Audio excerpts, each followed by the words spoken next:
So ladies and gentlemen, this is where we will facilitate the questions that we have for Mr. Williams this afternoon, and I want to thank him for that very energetic and passionate presentation. You can clearly see the drive there. So that leads me to my first question. Okay, so I appreciate the fact that you have found a space that you're comfortable in and you're happy and you're successful. But you would have indicated at the start of your presentation that there was a time when you disregarded the pull, the drive, the inclination to go the way of charting your own course. Can you give us some kind of sense of why you think that was? Okay, so very interestingly, I read this book called 7 Habits of Highly Effective Persons, and it asks me, where do I see myself at the end of my career? And then given it thought, I said, you know what, one day I want to become an independent senator. So to become an independent senator, I thought I ought to have some independent source of income. So I began and I said, you know what, a business is really the best way of doing that. The very first business I started was a business for same ESPY, but it was geared towards security cameras, installing security cameras. And it turns out that I really didn't like it, and it flopped, right? It was kind of sad. But I began that step. And also in accordance with the book, they asked me to decide what my source was. And what I mean by source is what drives you, what's important. And I had a list, and it went like this: God, family, work, me, like hobbies and interests, and then charity. So I knew this is what I wanted to be. I knew what to be like. But when I examined my life, it wasn't like that. It was work, work, more work, perhaps some more work, right? And that was kind of inconsistent. But I wrote something on a whiteboard, and every day when I come into work, I look at the whiteboard. People would come into my desk in my office and see it and ask me what it's about, and I would describe to them, hey, this is what I deem as important. Now, one day, it became clear that I was living inconsistently. So it was on a petrochemical plant. We had an outage, and for a month I was working on nights. And on all year's night, my wife asked me, so Shem, can you please come home for lunch? Lunch meaning 12 a.m. in the morning. I live 10 minutes from work, so it's supposed to be cool.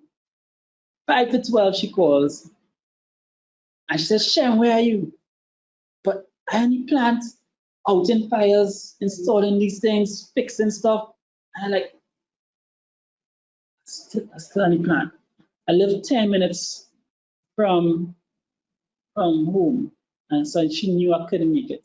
And that was a real violation of all these things that I wrote and promised to be consistent with. And it was up here, so I really felt bad, and I knew I had to act it out to be consistent. And therefore, I calculated 7 years, 7 months, 7 days would be April 17th. And that sounded like a really good time to quit. So I put in my resignation letter on that April 17th. And never looked back since, because it has just been like a roller coaster of opportunity and fulfilling your purpose. There's nothing like dedication to the direction that you have set out and seeing rewards of that. Trinidad and Tobago have a lot of hard workers, right? We spend a lot of effort, a lot of time, and do excellent in the industries that we are put in. And if that is where your calling, if that's where your skills are being maximized, you are lucky, you are happy. But sometimes it is not. And therefore, if it isn't, perhaps you should look at fulfilling your potential in the area that you have decided. And that is how I gathered up the strength to actually step away from a full-time position. But admittedly, much of what you are speaking to is about a personal courage to step out from the norm. So passion, yes. Courage, fine. What other characteristics do you think makes the ideal entrepreneurial mindset emerge in an individual? So we've identified courage, we've identified passion, definitely persistence. Persistence because things may not always go your way, but you have dedicated yourself to this role, and there are going to be hard times, and you just know that, hey, I'm going to persist and I'm going to overcome over these challenges. And very, very, very important is reading. When I originally started reading, I didn't know it made such an impact, but this is the importance of it. Right now, I see decisions to be made in everyday work life or in my entrepreneurial journey, and I see other persons make the decision in a different way than I would make it. And the only reason why I would make it differently is because of the things that I've filled myself in with. Everyone in this world has 2 hands, 2 feet, 2 ears, well, mostly, and the ability to make decisions. Now, when we look at other persons and we put them, if, for example, take a billionaire, and if they got bankrupt the next day, the very next thing they're going to do is perhaps not going to ask for a job. They're going to do what they know what to do, what they believe what is right to do. And similarly with myself, in terms of learning and reading and learning and consistently doing it, is going to be a key success factor. But outside of the positives, life is life. So what are some of the challenges or barriers that you would have encountered on this journey as an entrepreneur? So the bad habits learned as an employee, right? I every month would have gotten a paycheck. So you know that, hey, I could buy whatever I want, act for whatever I want, purchase a car if I needed to, because at the end of the month, I'm going to be reset. I got a rude awakening to that when I quit, and that the realization came that there's no steady paycheck. I remember being in Motor Life, looking at a towel for like $300 and just looking at it and saying, I cannot buy that because I don't know. I know that the money in my account is assigned for something else, and I don't know where the money is coming to buy that. So that was a significant challenge for me, right? Another challenge to entrepreneurship, right, is the system. Trinidad and Tobago, unfortunately, has a very poor entrepreneurial ecosystem, as identified by the World Economic Forum report of October 2019, which puts us somewhere like 119th in entrepreneurial culture out of 141 countries. And that is definitely something that we need to work on as a country, as an entity, as a person. And well, I'll give an example. So let's say if you go to the bank to open an account, and this is true for me personally during this COVID session, this is true during tough times, is where great ideas and great companies are born. So I said, well, I have an idea for a company called COVID Cohesive that kind of grouped there's a network, a database fixing the original network on the ground where people can get help. So to do it right, as a upstanding entrepreneur, I need to have a bank account. So I went to the bank, say, hey, I want to open up this bank account. I'm sorry, sir. We are not opening bank accounts at this time. So that our ecosystem needs to be aware of what is required for entrepreneurships and small businesses to really excel. So definitely the amount of paperwork, and I get it, in terms of money laundering, it's very important for us to be legit, but we treat small businesses and small entrepreneurs in the same way that we treat large corporations. And the hurdles are just too high.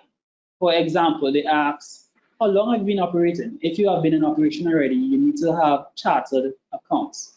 So that means I needed to hire an accountant. That means I need to hire a chartered accountant to do the auditing. Imagine if I had a small business that just did not make that amount of income. That is an almost insurmountable barrier that we as a community, Trinidad and Tobago, need to adjust and perhaps help. So perhaps I would say definitely get a different way of dealing with small entrepreneurs. And as you mentioned, the banking, going and trying to set up your banking account. What has been your experience in terms of financing your ideas? Because like you said, it's one thing to start an account, get the cash to put into the account, or to begin the whole investment into your idea and your passion. It's sometimes a major hurdle for young entrepreneurs. What has been your experience? Do you know, and secondly, do you know of any facilities that they can consider going forward? Thank you very much. That's a brilliant question, and there's two ways of answering it. The first part is financing it yourself. Right? So the very, very first way of getting money is your savings, is your income from your main-time job. After that is bootstrapping, which is what you call bootstrapping, doing it yourself. And then is asking friends and family, which is called foolish money, which means that they're not going to really ask you any pervasive questions, and they just trust you and they love you, so they're going to support you. Now, after and if your business survives and is successful, then you can go asking for more money from investors, right? Now, and then you're looking forward up from that and to more and more higher rounds of investment. But the very, very core is financing it yourself through credit card loans and friends and family. I mean, if you can't get your friends and family to support the business, you're not going to get an investor, a high-level investor too. And that's just the way it is. There's another way too, which is through grants. After being in the entrepreneurial circle, you learn of many excellent organizations. Excellent organizations are NETCO, YBTT, US Embassy, Caribbean Development Bank, IDB, and all of these organizations that want to do good in society. But they are just organizations, they need help doing good. And if you became an entity that were willing to achieve these goals that they have set forth, then you are in prime position to go to them and ask, hi, can I achieve goal number 10 of the Sustainable Development Goals? And I'm going to do it in this way, and I need this grant to do so. That's another excellent way of getting funds, aligning yourself with the very good organizations. But key, and what has worked for me is finding a customer and serving their need. Because you go to a customer and say, hey, can I fix this for you? They will say, sure, and I'll pay you X. And in that way, you always get money and don't need a loan. So that is the best way, finding great customers and having a great business that brings in money right away. So, but granted, and thank you for that response, but staying with the external funding that you might be able to source through international agencies, that usually comes with the expectation that you have some solid documentation of your plan. So you would have walked us through your lean canvas, the lean canvas model. But in terms of accessing grants from the likes of the Caribbean Development Bank or the US Embassy, what kind of documentation and rigor have you really seen in accessing that? Okay. Very foremost, you need to have a very, very well thought out plan.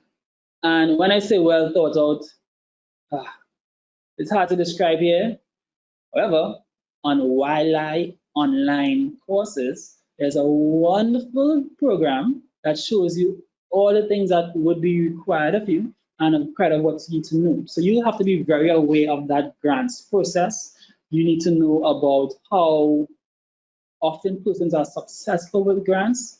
So not to be discouraged. You need to know what they are looking for. You have to find the ideal grantor for your program. Don't just send something, because if you're not fulfilling their purpose in the way that they want, you're going to get kicked out. You must be very good at writing, very good at explaining yourself, and very good at following their details and specifications that they put out. You must, of course, be registered. All the certification is required. Having a bank account is also required. So you must pass all of the requirements in order to be successful at such a grant. Okay, so we have another question.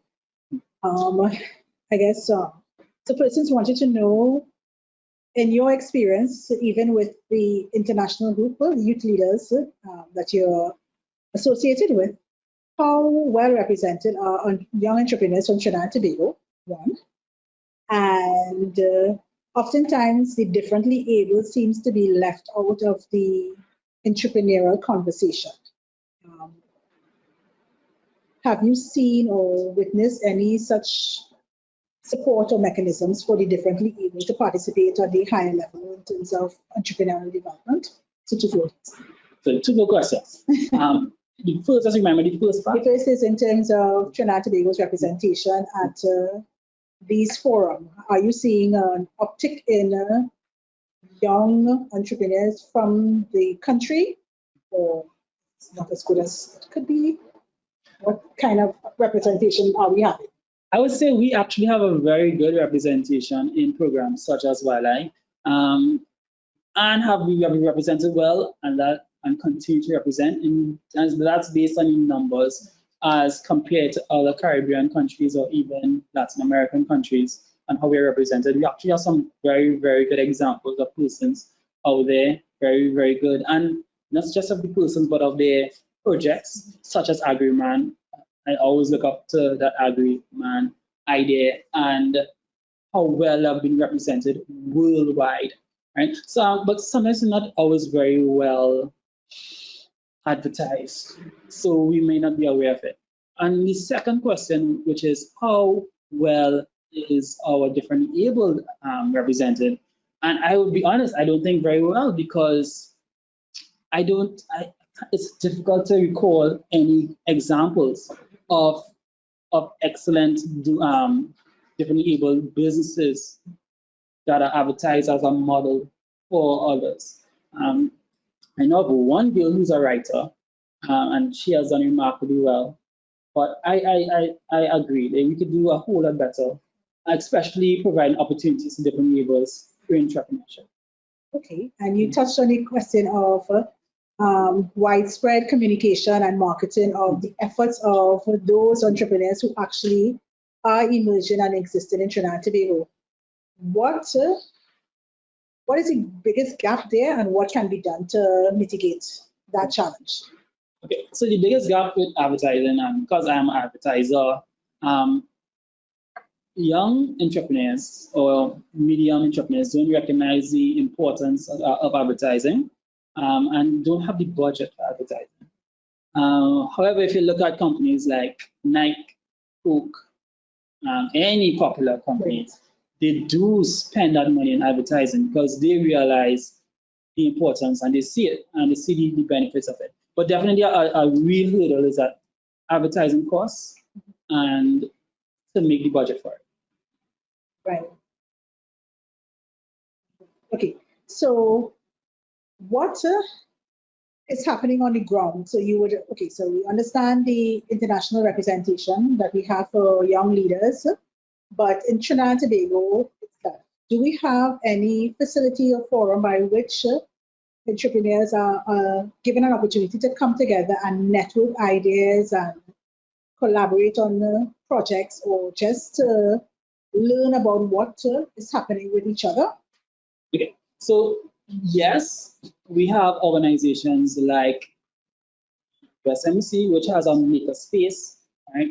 We are creating that entrepreneurship hub, which is to create a space to allow entrepreneurs to come together and spread and share ideas and push our what we need to have accomplished. And it's not just the US Embassy's Entrepreneurship Hub. There's also YBTT, which is another excellent organization. NEDCO also provides help and assistance to entrepreneurs. I recently saw Unit Trust Corporation having a space just for entrepreneurs to come together. Even on WhatsApp, there are a number of groups, right? Like H2H leaders, TT entrepreneurs, YBTT entrepreneurs group, and all of these WhatsApp groups just full of excellent entrepreneurs that, like myself as well, who could give out the same advice to anyone in that group and easy to reach out through there. So definitely, I would say to connect through the WhatsApp groups and through these organizations, just and entering through any one of those organizations will kind of help you bridge and connect with others. And how would persons be able to access that step into the WhatsApp group? Because you usually have to have someone's number. Is there a website that we can go to and express an interest, or Facebook page to say, okay, please add me? Interesting. There's none that I can recall. Right. But now you have to contact me. Because when you say join the WhatsApp group, it implies that it knows someone's number. So are you going to be giving us your number? Sure. No, it's 780-1661. I'll put your 868-780-1661. Just message me and we'll connect. Okay, excellent. So my final question for this afternoon to you, going forward, if it is that you had to speak to young Shem, what would be the pearls of wisdom that you would have given to them? Young Shem, what would I tell young? I would tell young Shem, why know the path that you want to be on, like where you want to be in the future, and don't stop, don't give up, and take the jump, take the leap of faith, and execute it. And I was just lucky enough to perhaps read a lot earlier, and challenge your what you believe is everything, right? So, yeah. Thank you very much, Shem, for that very delightful presentation and conversation, because I think it was very light and your energy makes it easy for us to converse.